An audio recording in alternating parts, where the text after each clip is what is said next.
Pessoal, vamos falar sobre a situação na Ucrânia, o que aconteceu nas últimas horas na linha de frente.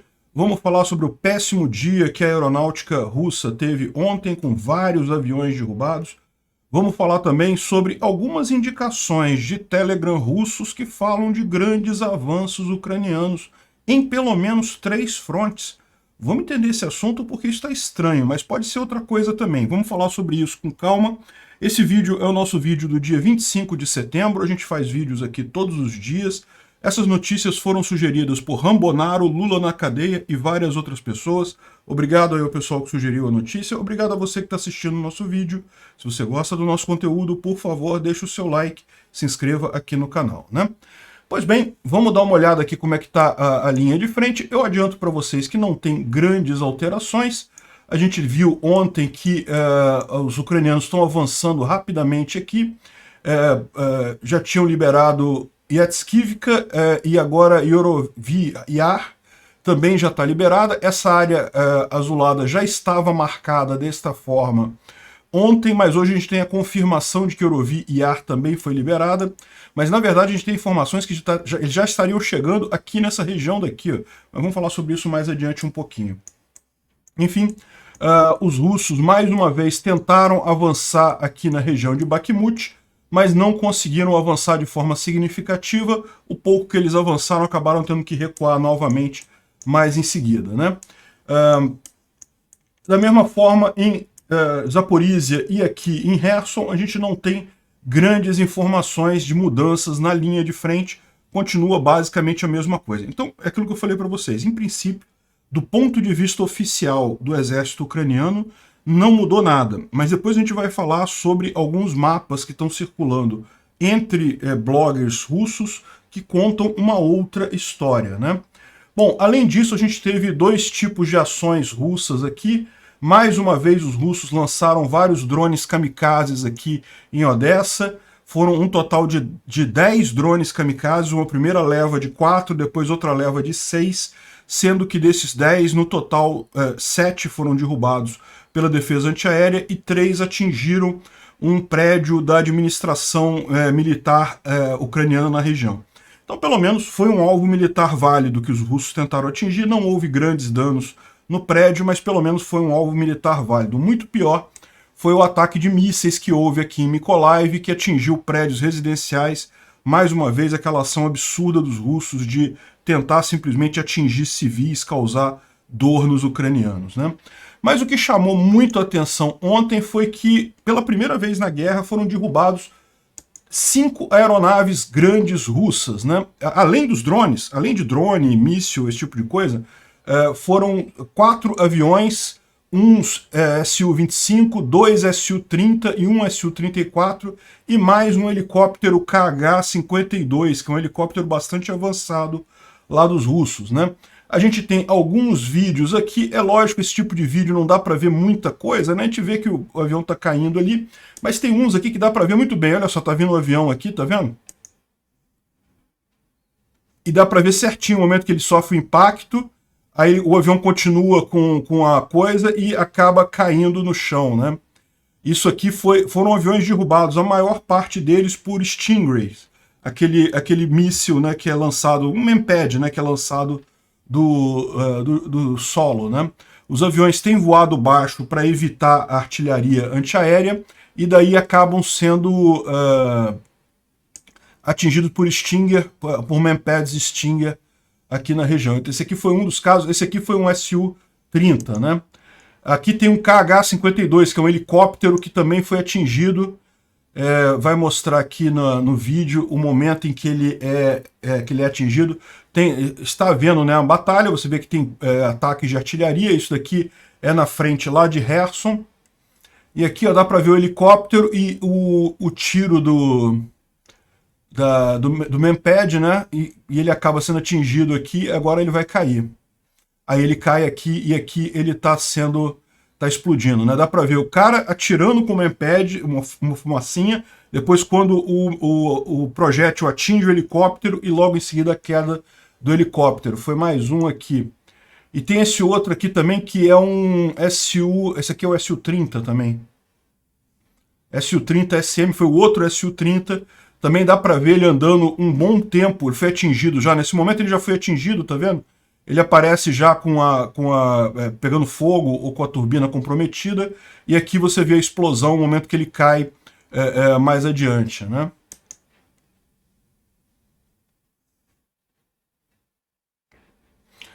Enfim, vários aviões, foi realmente uma coisa impressionante. O pessoal tá brincando até com com os memes aqui, que eu nunca vou conseguir me recuperar aeronauticamente disso. 5 aviões é um dano sensível em um dia, mas a Rússia tem muito mais aviões e coisa e tal. De qualquer forma, é um feito a Ucrânia conseguir derrubar tantas aeronaves assim. Como eu estou falando, é aeronave grande, né? Porque isso aí fora os drones que já tinham sido derrubados lá em Odessa. Os russos têm usado muito aqueles drones kamikazes e os ucranianos estão ficando melhores em derrubar esses drones kamikazes lá em Odessa. E também mísseis que foram interceptados também, né? Bom, então como eu falei para você, se você olhar a história oficial da linha de frente de acordo com o exército ucraniano, não teve nenhuma mudança significativa em lugar nenhum aqui. Mas estão circulando em Telegram russos alguns mapas feitos por analistas russos dizendo que a situação é muito pior do que o que está sendo apresentado pelo exército ucraniano. Isso faz sentido, porque como eu expliquei para vocês, o exército ucraniano está tentando mesmo manter segredo desses avanços. Não quer datilografar, não quer deixar claro aonde que serão os ataques que ele fará em seguida. Então você tem aqui, por exemplo, esse mapa aqui, que é um mapa da região aqui de Lima, que mostra que os ucranianos já teriam liberado essas cidadezinhas todas por aqui, ó. Andrivka, Olivka, todas essas cidades aqui já teriam sido liberadas pelos ucranianos e a frente de batalha já está chegando aqui próximo. Olha aqui, já estaria chegando perto aqui desse riozinho aqui, ó, que é o rio Zerebets, esse riozinho aqui, Zerebets River. Ou seja, todos esses agrupamentos aqui já estariam, essas cidadezinhas aqui já estariam sendo liberadas pelos ucranianos, segundo essa informação do blog russo, né? Repara como é que está bem mais avançado. E ainda tem mais uma outra informação aqui, se você reparar, que é justamente que Lima, como a gente já mencionou antes, né, Lima já estaria sendo totalmente circulada. Por quê? Porque aqui tem esse rio, o Zerebrets River. Por aqui já não dá para passar mais, porque dá para ver que as estradas que tem por aqui já estão comprometidas por essa ofensiva ucraniana. E talvez a saída que o pessoal tenha aqui em Lima é fugir pelo lado de Ampil aqui, ou atravessar essa ponte aqui em Zarishne, mas você começa a ter poucas opções para o pessoal de Lima sair daqui, né? Daí aquela informação que a gente tinha ontem, que de fato os ucranianos já estão circulando Lima, já estão fechando os russos ali em Lima, né? Parece que todos esses vilarejos aqui já foram contornados, já foram desocupados pelos ucranianos. E realmente, se você olhar o mapa aqui do Deep State Map, ele mostra realmente um avanço bem maior aqui dos ucranianos nessa região, né? Então, repara, a gente não tem a informação oficial do exército ucraniano, mas essa informação aqui não me parece muito estranha. Mas pode ser outra coisa também, tá? A gente vai ver que tem outros mapas também mostrando avanços ucranianos bastante sensíveis. Esse daqui me parece bastante razoável, porque como eu disse ontem, a gente já tinha informação que Lima estava sendo circulada pelos ucranianos, estava sendo cercada pelos ucranianos. Então faz sentido, estão fazendo isso aqui no Zerebrex River, aqui, o rio Zerebrex, e Lima ficaria sem ter como ultrapassar para o lado de cá, já estaria fechado aqui. Agora, se você olhar esse outro mapa aqui, também mostrando as forças ucranianas, em que isso vem também de um Telegram russo. Então eles estão falando sobre grandes bombardeios em Donetsk, na cidade de Donetsk, e que, segundo falam nesse Telegram, existe uma grande quantidade de tropas ucranianas próximas da cidade. Tudo leva a crer, para esse blogger russo, que vai haver um ataque frontal ucraniano a Donetsk nessa região, né? Uma coisa estranha, a gente não tem essa informação, porque realmente seria uma coisa muito difícil. Donetsk, como vocês sabem, é uma cidade muito grande, essa cidade aqui, e está em poder dos russos desde 2014. desde a época lá que eles inventaram aquele papo de, entre aspas, república separatista. As linhas de frente aqui são muito bem protegidas, é muito difícil de ultrapassar essas linhas, porque o pessoal teve 8 anos para reforçar as defesas ali. Então me parece uma coisa complicada, mas eu não sei. O que pode ser a alternativa disso? A alternativa pode ser justamente que os russos na região estão querendo ser privilegiados na hora que chegarem os reforços, e daí estão começando a colocar essas coisas. Olha só, a gente está quase perdendo aqui para os ucranianos, manda os reforços para cá. Toda a linha de frente dos russos está com deficiência de pessoal, está com falta de gente. Então eles estão querendo ser privilegiados na hora de receber os reforços. Aquilo que a gente mencionou, não vai demorar tanto tempo, no máximo 2 semanas eles já estão mandando os reforços para a linha de frente. Evidentemente, todo mundo cru, todo mundo sem treinamento adequado, sem armamento adequado, sem nada, mas é o que eles têm, e de qualquer forma, para esse pessoal que está ali no desespero, é melhor do que nada, né? Uma outra informação tirada desse blog russo aqui, ó, fala que, tá aqui, ó, Forças Armadas da Ucrânia fizeram um breakthrough em Pavlovka, próximo de Ugledar. Ugledar é Vuderhar, é porque é nome diferente dependendo da grafia e coisa e tal. Fizeram um breakthrough ali em 3 colunas. O que eles estão falando aqui? Eles estão falando mais aqui embaixo, ó. Aqui Vuderhar, aqui Pavlovka, aqui tem Pavlivka, mas é a mesma coisa. E essa área aqui já foi retomada pelos ucranianos há bastante tempo. E você lembra que a gente já tem falado que os russos nessa região estão preocupados porque haveria também uma grande concentração de tropas ucranianas nessa região. Eles acreditam que estão fazendo algo similar ao que fizeram lá no Oblast de Kharkiv, em que estavam preparando uma contraofensiva grande. E segundo esse comunicado, repara que é apenas um comunicado em um blog russo, a gente não tem muita certeza disso daqui, mas, segundo eles estão dizendo, houve um breakthrough, ou seja, eles conseguiram furar a primeira linha de defesa russa nessa região. Teriam passado 3 colunas de combatentes ucranianos nessa região aqui. Não temos informação. De novo, o que pode ser isso daqui? Pode ser da mesma forma, soldado russo, blogueiro russo, querendo chorar por ter reforço mais rápido, né, para os reforços privilegiarem essa região aqui. Se é verdade ou não, a gente não sabe. Não temos confirmação do exército ucraniano e, de novo, pode ser o exército russo fazendo essa jogadinha para querer mais reforço mais rápido, né? De qualquer forma, passo para vocês aí essas 3 visões, em tese, 3 frentes diferentes, porque são frentes totalmente diferentes, né? Embora aqui em Vuhledar, Donetsk seja um ponto importante de suporte de toda essa frente aqui na região de Zaporizhia, né? Então pode ser que justamente esse ataque a Donetsk seja justamente não necessariamente para conquistar Donetsk, mas para garantir que ela não consiga dar apoio a essa região que fica por aqui e daí permitir esse avanço. É possível entender dessa forma, né? Só o tempo que vai dizer exatamente o que está acontecendo. Aqui, vamos aguardar em mais alguns dias. Aqui no norte, como eu falei, me parece bem mais razoável, é bem provável mesmo que os ucranianos já estejam chegando aqui nesse outro rio mais para cá, ou seja, já tenham furado completamente aquela linha de defesa dos russos aqui, que ia até Lima, né? Estão avisando que Yampil também já foi tomada pelos ucranianos, não sei, aqui no mapa não tem nada oficial ainda. Yampil é essa outra cidade aqui próxima de Lima, e inclusive isso pode ser um problema, porque ela seria uma cidade que não dá mais já para os russos fugirem para cá, né? Porque a estrada que ligava Lima a Yampil, ela já está na mão dos ucranianos.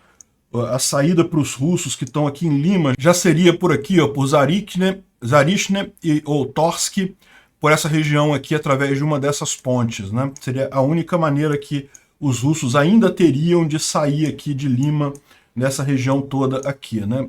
Então, essa visão aqui, nessa área, eu acho que é perfeitamente razoável, está perfeitamente dentro da realidade isso daqui. A gente só não tem as informações ainda porque justamente o exército ucraniano está sendo cauteloso na hora de liberar esses dados. Mas a gente deve ter essas informações muito em breve. Essas outras aqui eu tomaria com um pouco mais de cuidado, pode ser que seja só mesmo os russos tentando alguma coisa, não creio que tenha grandes novidades, né? Mas tem alguns ataques que foram feitos pelos ucranianos. Teve um grande ataque num hotel em Kherson, onde ficam hospedados correspondentes da imprensa russos, e inclusive um colaborador, o Oleksiy Zuravko, que é um colaborador que ajudou os russos a tomarem a cidade, coisa e tal. Vocês devem conhecer ele daquele filme do Monty Python, né? Acho que fizeram até piadinha com ele aqui. Lembra dessa piada do Monty Python, né? Pois é, exatamente, é o cara. E ele acabou de morrer nesse hotel, o hotel foi atingido. Parece que vários jornalistas russos ficaram também feridos nisso daqui, e também haviam oficiais russos nesse hotel, aquartelados nesse hotel.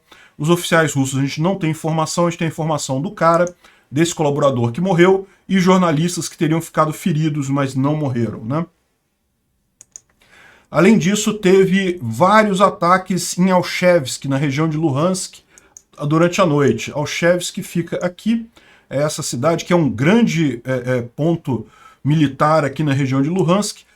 Donetsk, você repara que é a cidade principal de Donetsk, a capital do Oblast de Donetsk, fica bem perto da linha de frente aqui. Então ela era a principal cidade para a defesa do Oblast de Donetsk desde 2014. Luhansk, ao contrário, fica um pouco mais afastado. Então, boa parte das tropas russas que ficavam aqui, ficavam em Alchevsk, justamente para dar suporte para a linha de frente, e também tem várias estradas e linhas férreas que passam por aqui. Então, Alchevsk é um grande hub ainda dos russos nessa região aqui de Luhansk, e foi atingida ontem. Isso aqui, durante a noite, aparentemente foi atingido um depósito de munição, e isso daqui, aí eu não sei se é o mesmo ataque, porque também foi em Alchevsk, tá? Me parece que é um outro ataque, tá? Aqui, ele fala aqui, ó, mais explosões na região de Alchevsk. Então eu entendo que houve um ataque à noite, que atingiu ali um depósito de munição, e além deste ataque, houve o outro ataque que foi feito na manhã de hoje, né, há pouco tempo atrás, que seria esse ataque aqui, essa outra fumaça aqui.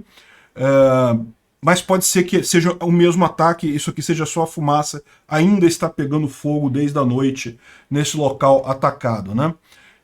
Parece que isso daqui, esse segundo ataque, se for realmente 2 ataques isso, de qualquer forma, os russos perderam um bocado de munição e equipamentos nisso daí, provavelmente muito pessoal também, né?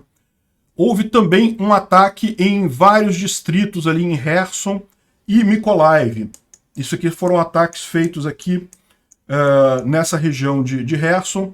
Repara que, embora a maior parte da área ocupada aqui esteja no Oblast de Kherson, essa linha aqui tracejada que vocês estão vendo aqui, ó, ela é a divisão dos oblastes de Kherson e Mykolaiv. Então, existe um pedaço do oblast de Mykolaiv, Mykolaiv é essa cidade aqui, que está também ocupada pelos russos nessa região, né? A maior cidade, no caso, é Snihurivka. E houve, então, ataques em cidades aqui e também aqui próximo a Berislav, que é próximo de Nova Kakhovka, que são esses que ele está falando aqui, né? Foram 3 ataques, 3 depósitos de munição russa que foram destruídos nessa região, né? E tem aqui também o som dos ataques em Nova Kakhovka, provavelmente o ataque que ele está mencionando aqui.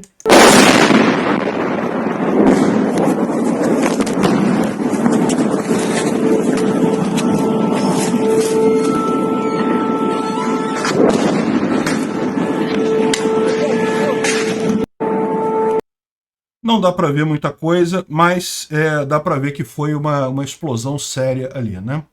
Bom, ontem teve também mais uma live do Arestovich, em que ele atualizou algumas informações bastante interessantes.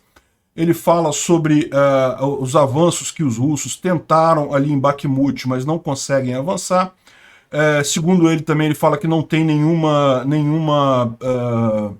o front está bem calmo e coisa e tal. Então aquele negócio, como eu falei, do ponto de vista dos ucranianos, de aviso ucraniano, não tem nada, é só os bloggers militares russos mesmo que estão falando sobre isso. falaram sobre as perdas de aeronaves russas, né? E depois fala sobre a mobilização russa, os problemas da mobilização russa. A gente vai falar sobre isso mais adiante. Não tem nenhuma grande novidade. A parte interessante dessa live dele é que ele falou que provavelmente os russos vão mobilizar 1 milhão de tropas, 1 milhão de russos em tropas. A Ucrânia já tem 1 milhão mobilizado neste momento, com potencial de mobilizar até 5 milhões. A Ucrânia já tem feito mobilizações periódicas, ela começou essa mobilização lá no dia 24 de fevereiro, e tem a vantagem do tempo, porque ela começou a mobilização lá em 24 de fevereiro, então foi treinando de pedaços de 300k a 300k. A Ucrânia tem a ajuda também dos países aliados para poder fazer esse treinamento, então ela não precisa tirar muitas pessoas da linha de frente para treinar os ucranianos. Então, como a gente falou, os ucranianos já estão com 1 milhão de tropas. O máximo que os russos conseguiriam seria igualar isso daí. Isso pode impedir os ucranianos de avançarem. Isso é um problema, tá? Porque, como eu falei para vocês, para você avançar numa guerra, você tem que ter um efetivo maior do que quem está defendendo. Quem está defendendo tem vantagem. Algumas pessoas falam de 5 para 1, outras 3 para 1. Mas você tem que ter muito mais gente para você avançar. Então, para os ucranianos retomarem os territórios, isso é preocupante. Daí o aviso dele de um potencial de mobilizar até 5 milhões de pessoas lá na Ucrânia para fazer frente a essa mobilização russa, né? E com a vantagem que a Ucrânia já tem 1 milhão agora, ou seja, já tem uma quantidade de pessoal significativa neste momento.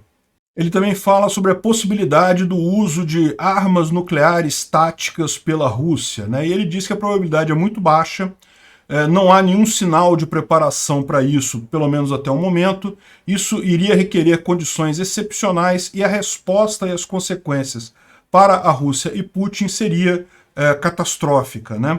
Porque, veja, o que ele está falando aqui, ele continua esse argumento dele mais adiante.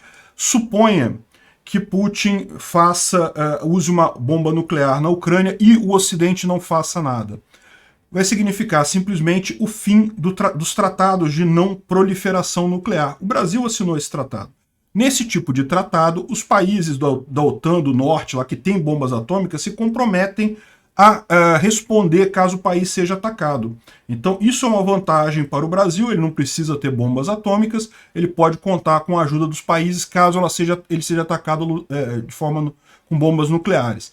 Aí o que acontece? Se a Ucrânia for atacada com bomba nuclear e os Estados Unidos e a Europa não responderem a esse ataque, o que vai acontecer é que acabou esses tratados. Nenhum país mais vai se sentir seguro de não ter bombas atômicas. Isso vai significar que cada país eco do mundo vai correr atrás de fazer bomba atômica, e isso é sempre um risco, porque aqui no Brasil eu não acredito que o exército seria irresponsável, mas a gente tem um monte de país no mundo com exércitos irresponsáveis, altamente corruptos, que poderia acabar iniciando uma guerra usando bomba atômica para qualquer coisinha.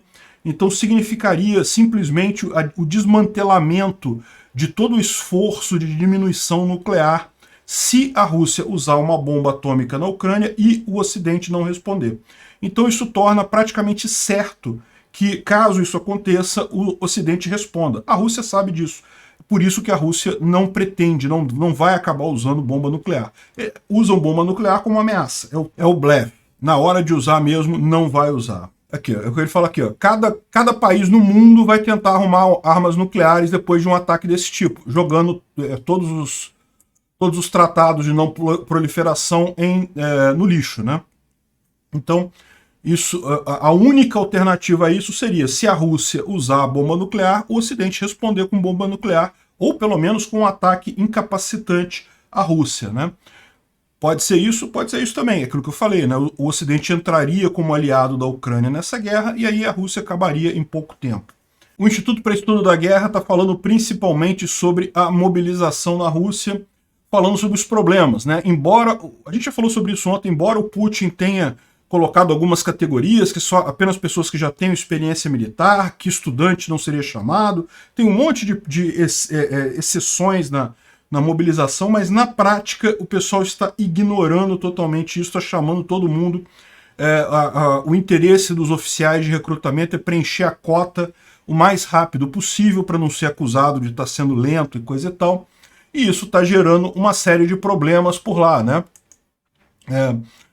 O pessoal está comentando aqui o caso de pessoas que são mandadas para o treinamento, aí chegam no treinamento e não tem capacidade, não tem problema de pessoa mais idosa, tá com problema de saúde e não sei o que lá, e daí tá tendo muitas violações nisso. Estão chamando muitas pessoas que não têm capacidade de lutar, né? Seja porque não estão conseguindo achar pessoas com capacidade de lutar, seja porque estão com pressa e estão mandando o primeiro que aparece sem fazer nenhum filtro, né?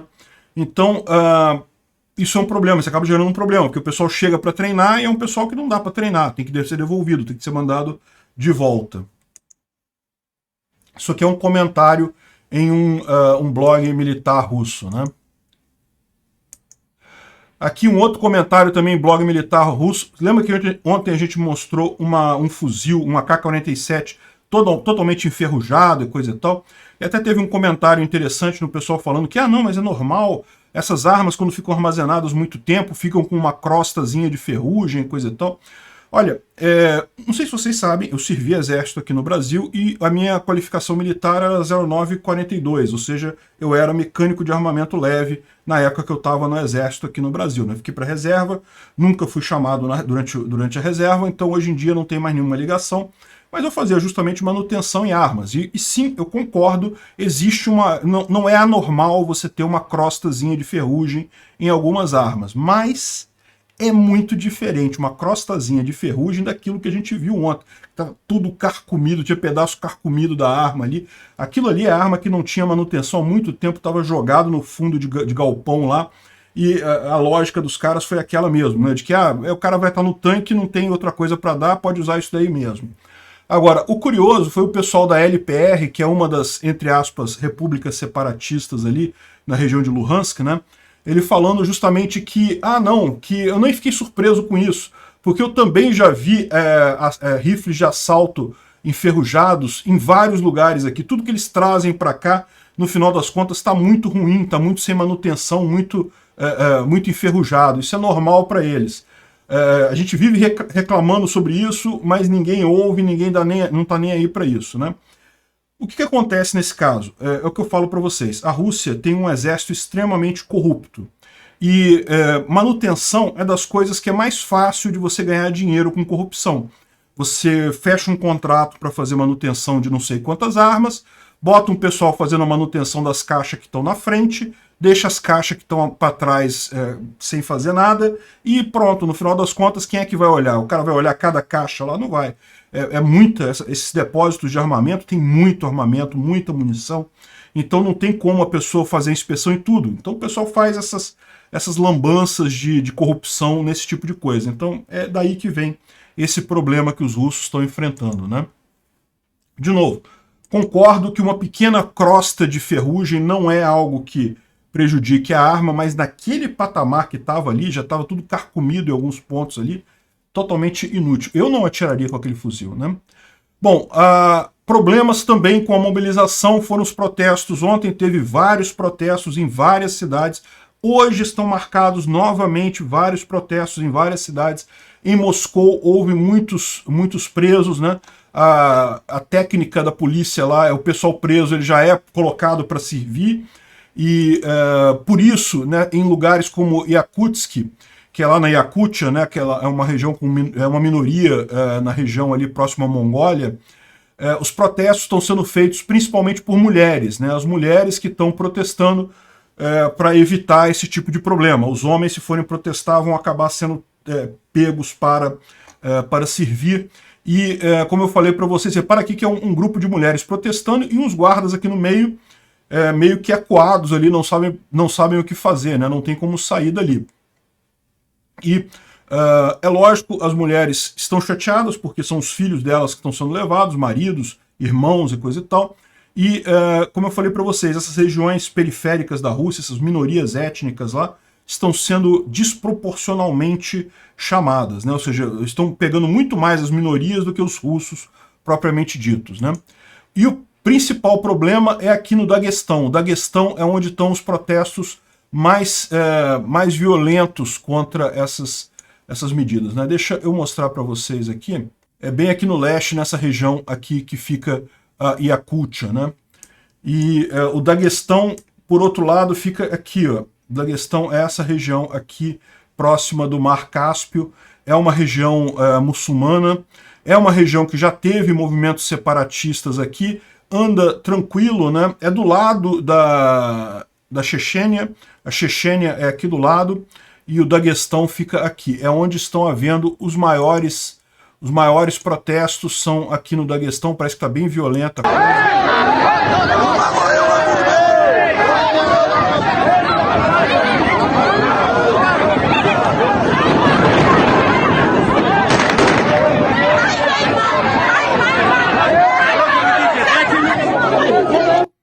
Dá para ouvir até os policiais atirando para o alto, né, para tentar conter a multidão, mas a situação está tensa lá, né?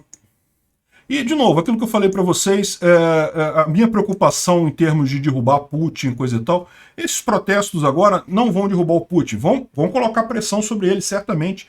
Se houver gente lá dentro do Kremlin com capacidade de derrubar o cara, pode até ser que saia alguma coisa, mas o que eu vejo principalmente como um ponto sensível nessa história não são esses protestos, vão ser os protestos que vão acontecer quando esses soldados forem para a linha de frente armados e verem seus colegas serem mortos na linha de frente e aí perderem a guerra, e aí quando eles voltarem para a Rússia, aí sim o Putin não dura nenhum momento.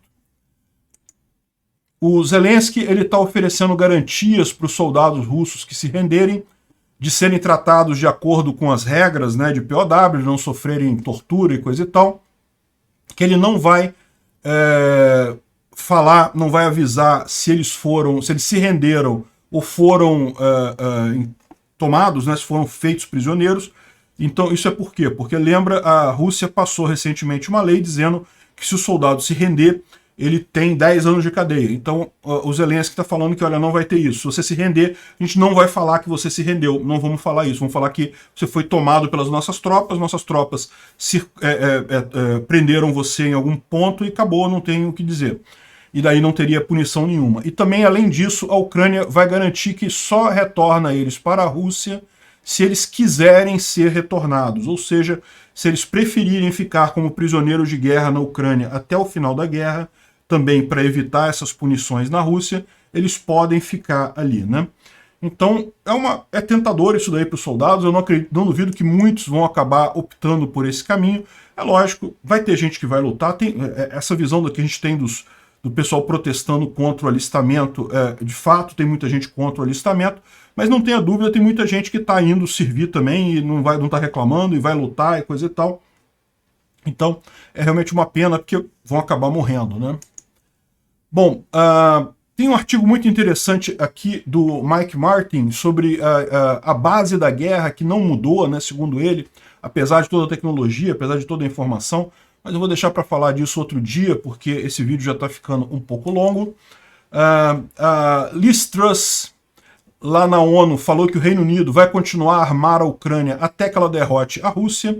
Ou seja, o truco lá do Putin, né, o blefe do Putin de que, não, se continuarem ajudando a gente vai usar armas nucleares e coisa e tal, ninguém está levando a sério. Os Estados Unidos também já falou que vai continuar ajudando a Ucrânia. É verdade que o resto da Europa ainda não se manifestou diretamente, mas vamos combinar, se você olhar os países que estão efetivamente ajudando a Ucrânia em grande número, que é Estados Unidos, Inglaterra e os países bálticos ali, a Polônia, os países próximos que eram da Cortina de Ferro, são os países que mais têm ajudado a Ucrânia, porque eles sabem que o risco que é deixar a Rússia sem controle, né? Então, não sei se Alemanha, Itália, França vão ajudar muita coisa, mas de qualquer forma, os principais já reforçaram a sua ajuda à Ucrânia, né? Do ponto de vista da economia, a Rússia sofreu mais um baque com a saída da Mazda. Depois da saída da Toyota, a Mazda também está abandonando a produção lá na Rússia. Essas empresas, elas não saíram num primeiro momento por conta de boicote, só que o que está acontecendo lá é que a produção de veículos está se tornando impossível. Então, mesmo elas continuando lá, elas não conseguem produzir mais carros lá, Então agora estão abandonando essas fábricas lá na Rússia. Bem feito, essas empresas que decidiram continuar na Rússia, tem todas que se fuder mesmo. Obrigado por assistir o vídeo até o final. Além de curtir, compartilhar e se inscrever no canal, considere se tornar patrocinador com valores a partir de R$ 1,99. Clique no botão Seja Membro abaixo para saber as condições e vantagens de patrocinar o canal.